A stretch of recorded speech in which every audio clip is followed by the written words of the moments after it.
Vraiment, on a eu des précipitations diluviennes qui ont piégé les populations au moment où ils rentraient des écoles et du travail, mais ça a continué toute la nuit et on avait un système qui était stationnaire. C'est des mois de pluie en quelques heures.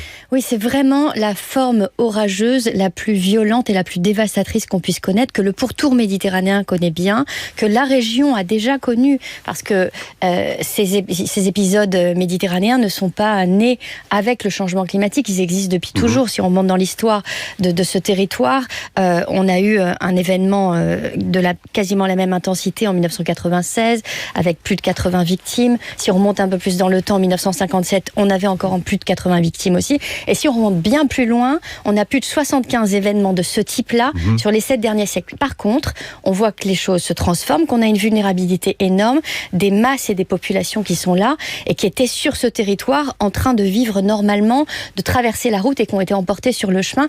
Et donc c'est là où on voit qu'il y a encore un gap énorme de travail à faire sur la manière de conduire les populations à comprendre les gestes qui sauvent dans ces zones inondables. Alors, est-ce que vous pouvez